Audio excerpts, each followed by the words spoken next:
നമസ്കാരം. മലയാളി വാർത്തയിലേക്ക് സ്വാഗതം.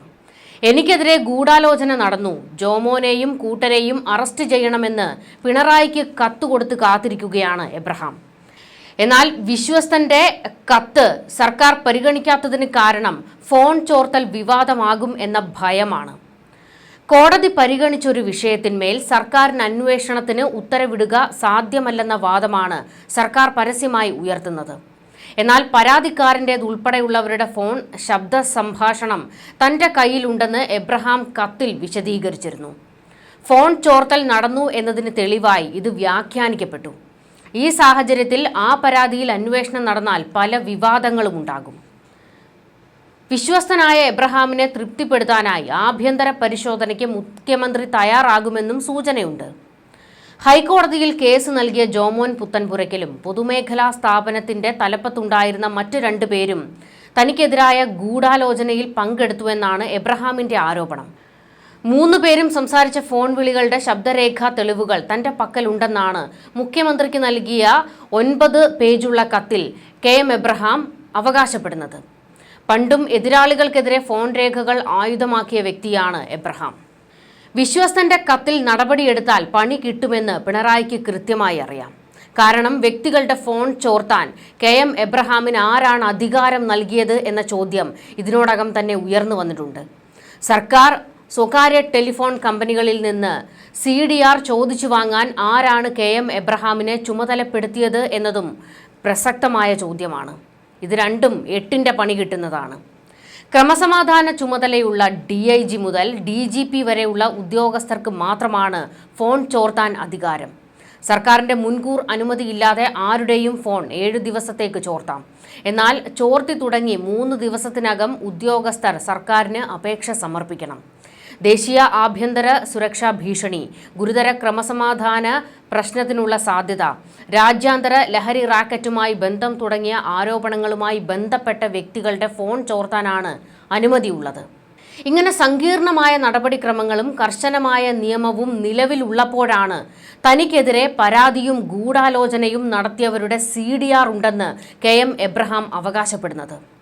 അന്വേഷണത്തിലേക്ക് പോയാൽ ഇത് ജോമോൻ അടക്കമുള്ളവർ ചർച്ചയാക്കും. ഇത് വലിയ പ്രതിസന്ധിയിലേക്ക് എത്തിക്കുമെന്നാണ് സർക്കാർ വിലയിരുത്തുന്നത്. ഫോൺ ചോർത്തൽ ആരോപണത്തിൽ ജോമോൻ കോടതിയെ സമീപിക്കുമോ എന്ന ആശങ്കയും സർക്കാരിനുണ്ട്. കരുതലോടെ ഈ സാഹചര്യത്തെ നേരിടണമെന്നാണ് മുഖ്യമന്ത്രി പറയുന്നത്. അഴിമതി കേസിനേക്കാൾ വലിയ കുരുക്കിലേക്ക് ഫോൺ ചോർത്തലിലെ പരാതിയുമായി ജോമോൻ പോയാൽ എബ്രഹാം ചെന്ന് വീഴുമെന്ന വിലയിരുത്തലും പോലീസിലെ ചില കേന്ദ്രങ്ങൾക്കുണ്ട്. അതുകൊണ്ട് തന്നെ വിശ്വസ്തന്റെ താളത്തിന് നിന്ന് തുള്ളാൻ പിണറായി തയ്യാറായേക്കില്ല എന്നുള്ള വിവരങ്ങളുമുണ്ട്. എബ്രഹാം തന്നെ കുടുക്കാൻ നോക്കുമെന്ന് കൃത്യമായി അറിയാവുന്ന ജോമോൻ പുത്തൻപുരയ്ക്കൽ 1 മുഴം മുന്നേ എറിഞ്ഞിട്ടുണ്ട്. എബ്രഹാമിന്റെ എല്ലാ വാദങ്ങളും പൊളിച്ചടുക്കി കയ്യിൽ കൊടുത്തു. മുഖ്യമന്ത്രിക്ക് വിശദമായ കത്ത് നൽകിയാണ് തന്റെ ഭാഗങ്ങൾ ജോമോൻ പുത്തൻപുരയ്ക്കലും വിശദീകരിച്ചിരിക്കുന്നത്. KM എബ്രഹാം ഹാജരാക്കിയ രേഖകളൊന്നും ഹൈക്കോടതി പരിശോധിച്ചില്ല എന്നത് പച്ചക്കള്ളമാണെന്ന് ജോമോൻ പുത്തൻപുരയ്ക്കൽ മുഖ്യമന്ത്രിക്ക് അയച്ച കത്തിൽ പറയുന്നു. എബ്രഹാം ഒരു രേഖയും ഹൈക്കോടതിയിൽ ഹാജരാക്കിയിരുന്നില്ല. എന്നിട്ട് ഹൈക്കോടതി എബ്രഹാമിന്റെ രേഖകളൊന്നും പരിശോധിച്ചില്ല എന്ന് എബ്രഹാം പറയുന്നത് ജനങ്ങളെ തെറ്റിദ്ധരിപ്പിക്കാൻ വേണ്ടിയിട്ടാണ്. 2 പേരുമായി ഞാൻ ഗൂഢാലോചന നടത്തിയെന്ന് ഇപ്പോൾ പറയുന്ന ആരോപണം വിജിലൻസ് കോടതി അന്വേഷണത്തിന് ഉത്തരവിട്ട സമയത്തും ഇതേ ആരോപണം അന്നും എബ്രഹാം ഉന്നയിച്ചിരുന്നു. അന്ന് ഞാൻ 5/11/2016 എബ്രഹാമിന് വക്കീൽ നോട്ടീസ് അയച്ചിരുന്നു. അന്ന് ഇങ്ങനെ ഒരു ആരോപണം ഉന്നയിച്ചിട്ടില്ല എന്ന് പറഞ്ഞുകൊണ്ട് എബ്രഹാം എനിക്ക് 10/11/2016 മറുപടി തന്നിരുന്നു. വസ്തുത ഇങ്ങനെയാണെന്നിരിക്കെയാണ് CBI അന്വേഷണത്തിന്റെ ജാള്യത മറയ്ക്കുവാനും മാധ്യമ ശ്രദ്ധ തിരിക്കാനും വേണ്ടി മുഖ്യമന്ത്രിക്ക് എബ്രഹാം കത്ത് നൽകിയത് എന്നാണ് ജോമോൻ പുത്തൻപുരയ്ക്കൽ പറഞ്ഞിരിക്കുന്നത്. ജോമോന്റെ കത്തിലെ ഏറ്റവും പ്രധാനപ്പെട്ട ഭാഗം അതിങ്ങനെയാണ്.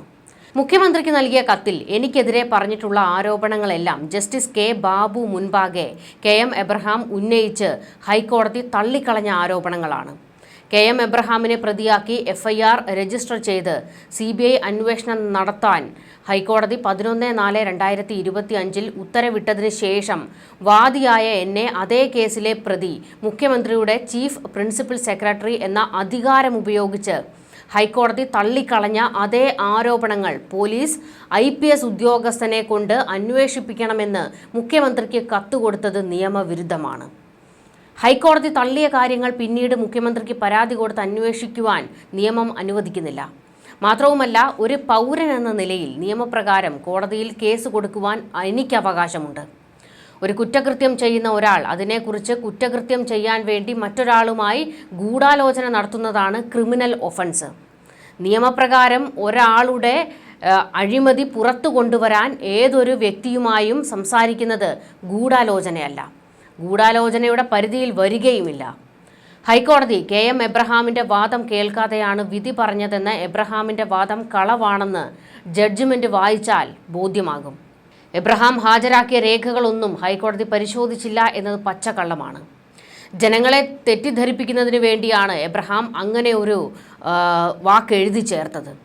രണ്ടുപേരുമായി ഞാൻ ഗൂഢാലോചന നടത്തിയെന്ന് ഇപ്പോൾ പറയുന്ന ആരോപണം വിജിലൻസ് കോടതി അന്വേഷണത്തിന് ഉത്തരവിട്ട സമയത്തും ഇതേ ആരോപണം അന്നും എബ്രഹാം ഉന്നയിച്ചിരുന്നു. എന്നാൽ പിന്നീട് പണി കിട്ടുമെന്നായപ്പോൾ ആ പരാതിയും കൊണ്ട് മുങ്ങുകയായിരുന്നു.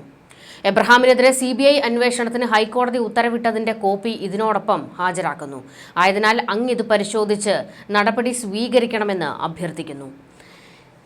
ഇതായിരുന്നു ജോമോൻ പുത്തൻപുരയ്ക്കലിൻ്റെ കത്തിലെ പ്രധാന ഭാഗം. KM എബ്രഹാം മുഖ്യമന്ത്രിക്ക് അയച്ച കത്തിലെ എല്ലാ വാദങ്ങളും പൊളിച്ചെടുക്കുന്നതാണ് ജോമോൻ പുത്തൻപുരയ്ക്കൽ മുഖ്യമന്ത്രിക്ക് അയച്ച കത്തിലുള്ളത്. തനിക്കെതിരെ ആരോപണവുമായും പിന്നീട് കോടതിയിലേക്കും പോയവരോടുള്ള തീർത്താൽ തീരാത്ത പകയാണ് KM എബ്രഹാമിനുള്ളത്. എങ്ങനെയെങ്കിലും അവർക്കിട്ട് പണി കൊടുക്കണം, അവരെ അഴിക്കുള്ളിലാക്കണം, അവരുടെ വായടപ്പിക്കണം എന്നത് മാത്രമാണ് ഈ ഘട്ടത്തിൽ എബ്രഹാമിൻ്റെ ഒരേ ഒരു ആവശ്യം. അതുകൊണ്ട് തന്നെയാണ് ജോമോൻ പുത്തൻപുരയ്ക്കലിനെയും കൂട്ടുകാരെയും തൂക്കി അകത്തിടാൻ KM എബ്രഹാം പഠിച്ച പണി 18 നോക്കുന്നത്. അതിനുവേണ്ടിയാണ് പിണറായിയുടെ മുമ്പിൽ ചെന്ന് നിന്ന് താളം ചവിട്ടുന്നതും. എന്നാൽ ആ താളത്തിന് തുള്ളാൻ നിന്നാൽ പിണറായിക്ക് കിട്ടാൻ പോകുന്നത് ഇതിലും വലിയ അടിയായിരിക്കും. അല്ലെങ്കിൽ തന്നെ പിണറായി അടിമുടി പ്രതിരോധത്തിലാണ്. മകളുടെ വിഷയത്തിൽ ഒരക്ഷരം പോലും മിണ്ടാൻ വാതുറക്കാൻ പറ്റാത്ത അവസ്ഥയിൽ ഇരിക്കുമ്പോഴാണ് വിശ്വസ്തൻ്റെ വക അടുത്ത പണിയും. അതുകൊണ്ട് തന്നെ വിശ്വസ്തനെ തൽക്കാലം ഒന്ന് സുഖിപ്പിച്ച് നിർത്താൻ നടപടിയെടുക്കുമെന്ന് പറയുകയും എന്നാൽ വലിയ ഒരു നീക്കത്തിലേക്ക് കടക്കാതിരിക്കാനുമാണ് പിണറായി ശ്രമിക്കുന്നത് എന്ന വിവരങ്ങൾ പുറത്തേക്ക് വരുന്നുണ്ട്. എന്തായാലും P. ശശിയെ എബ്രഹാമിനെ ഒന്ന് തണുപ്പിക്കാൻ ഏൽപ്പിച്ചിരിക്കുകയാണ് മുഖ്യമന്ത്രി. തണുക്കുമോ ഇല്ലയോ എന്ന് കാത്തിരുന്ന് കാണാം. ഒരു കാരണവശാലും മുഖ്യന് പൂർണ്ണമായും എബ്രഹാമിനെ തള്ളിക്കളയാനും കഴിയില്ല. എബ്രഹാം വാ തുറന്നാൽ പിണറായി തീരും.